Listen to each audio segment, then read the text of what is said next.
देखो अब्दुल्ला भाई, ये जो शिपिंग वाला न्यूमेरिकल है ना, ये बहुत आसान है। आपने सिर्फ स्टेप्स याद करने हैं, स्टेप्स सबके सेम रहेंगे। बाकी सर वैल्यू वगैरह चेंज कर सकते हैं, बाकी स्टेप सबके सेम है। अब क्वेश्चन कुछ इस तरह का आएगा आपके पास, इस तरह का, जिसके अंदर आपको एक नेट वेट दिया होगा और एक दिया होगा ग्रॉस वेट, और साथ दी होगी यूनिट प्राइस। ये ग्रॉस वेट है, ये नेट वेट है। अब आपने अमाउंट निकालने के लिए नेट वेट को मल्टीप्लाई करवाना यूनिट प्राइस के साथ, तो हमारे पास ये वाली अमाउंट आ गई 20,000, जो कि हमारी कमर्शियल वैल्यू है, या तो इनवॉइस वैल्यू भी कह सकते हैं इसको। अब ये जो है क्वेश्चन हमारा कमर्शियल इनवॉइस वाला है, कमर्शियल इनवॉइस वाला क्वेश्चन है, तो हमने फिर इसको कमर्शियल वैल्यू वाला, हमारे पास वैल्यू आ गई। नेट वेट को मल्टीप्लाई करवाना है यूनिट प्राइस के साथ, ठीक है, ये हमने खुद करना है। उसके बाद ये कुछ परसेंटेज दी हुई है, insurance, regulatory duty, custom duty. अच्छा, अगर तो कमर्शियल इनवॉइस वाला क्वेश्चन होगा तो हमने उसके अंदर 1% ड्यूटी खुद से ऐड करनी होगी, भले क्वेश्चन में ना हो, ये हमने खुद से ऐड करनी है 1%, अगर तो कमर्शियल इनवॉइस वाला क्वेश्चन होगा तो। उसके बाद ये दिया हुए वैल्यूज़ वगैरह ये आप देख लेना। अभी हम सोल्यूशन करते हैं इसका। तो सोल्यूशन में आपने बस स्टेप्स याद रखने हैं लाइन से, कि सबसे पहले कौन सा वाला आएगा, फिर कौन सा आएगा, फिर कौन सा आएगा, ये बहुत ज़रूरी है। तो सोल्यूशन में सबसे पहले आप कस्टम वैल्यू को हेडिंग डालना, उसके बाद नंबर 1 लिखना, और इनवॉइस वैल्यू को मल्टीप्लाई करवा देना एक्सचेंज रेट के साथ। ये इनवॉइस वैल्यू है 20,000 मल्टीप्लाई बाय एक्सचेंज रेट, ये दिया हुआ है, इसके साथ आप इसको मल्टीप्लाई करवा देना, तो हमारे पास आंसर आ गया, ये ए आ गया हमारे पास रुपीज़ में। उसके बाद आपने कैलकुलेट करना है insurance, A multiply by insurance की परसेंटेज 1 दी हुई है, 1%, तो हमारे पास 2800 आ गया A1।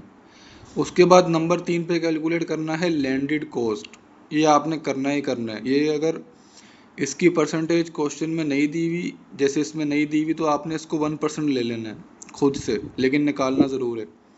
इसका ये तरीका है कि A प्लस A1 ब्रैकेट में लिखो, मल्टीप्लाई बाय 1% कर दो, A प्लस A1 मल्टीप्लाई 1%, हमारे पास A2 आ गया। अब नंबर 4 पे निकालेंगे कस्टम वैल्यू, जो हमने हेडिंग डाली हुई है वो। कस्टम वैल्यू में तीनों को प्लस कर दो, A plus A1 plus A2, हमारे पास B आ गया कस्टम वैल्यू। अभी हमने कैलकुलेट करनी है ड्यूटी। ड्यूटी के अंदर सबसे पहले आप कैलकुलेट करना रेगुलेटरी ड्यूटी, जो कि दी हुई है 5%। अब 5% ऑफ बी निकालेंगे, ये वैल्यू लिखना कैलकुलेटर में, मल्टीप्लाई 5% कर देना, हमारे पास ये वाले आंसर आ जाएगा रुपीज़ में। ये हमारा हो गया B1। अब कस्टम ड्यूटी निकाल लेंगे, उसके बाद कस्टम ड्यूटी दी हुई 20%, ये दी हुई है, कस्टम ड्यूटी 20% ऑफ बी, तो ये निकाल लेंगे, ये हमारे पास आ गया B2। अब ऐड ड्यूटी वही वाली 1% ये वाली, क्योंकि हमारे पास ये कमर्शियल इनवॉइस है इसलिए। अब ऐड ड्यूटी 1% ऑफ बी, सबका बी से करेंगे, तो हमारे पास B3 आ गया। अब वैल्यू आफ्टर ड्यूटी, हमने ड्यूटी की हेडिंग डाली थी ना, तो हमने इसकी वैल्यू निकालनी है इन तीनों की निकालने के बाद। अब ये निकालने के लिए B plus B1 plus B2 plus B3, इन तीनों को प्लस करो, हमारे पास आंसर आ जाएगा C का। उसके बाद टैक्स कैलकुलेट करने हैं, सेल्स टैक्स दिया हुआ है हमें 17%, ये दिया हुआ है, तो 17% ऑफ C1 आ जाएगा। मतलब क्या लिखा हुआ है, एडिशनल सेल्स टैक्स 3% दिया हुआ है, 3% ऑफ C, ये आ जाएगा।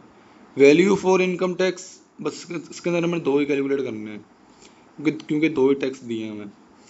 तो value for income tax C plus C1 plus C2। उसके बाद है हमारा आखिरी वाला, ये हमारे पास D आ गया, टोटल लैंडेड कॉस्ट। इसके अंदर हमने करना है इनकम टैक्स। जो इनकम टैक्स है ना, वो हमारा टैक्स के अंदर नहीं आएगा, वो टोटल लैंडेड कॉस्ट के अंदर आएगा। इसके अंदर 6% ऑफ डी, 6% दिया हुआ है ऑफ डी, जो हमने डी निकाला ये वाला। अब बस इसके अंदर एक ही निकालना है। टोटल लैंडेड कॉस्ट का फॉर्मूला डी प्लस D1, जो हमने ये D1 निकाला है, इन दोनों को प्लस करो, हमारे पास टोटल लैंडेड कॉस्ट आ जाएगा। बस इतनी सी बात, ये हमारा क्वेश्चन था। और इसके अलावा मैं आपको एक और चीज़ बता दूं कि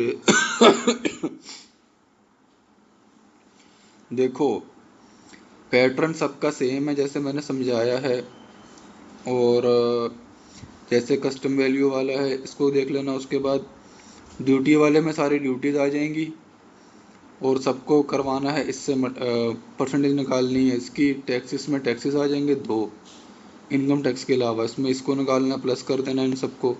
और टोटल लैंडेड कॉस्ट में ये सीन है, बस आसान सा न्यूमेरिकल है, ये हो गया।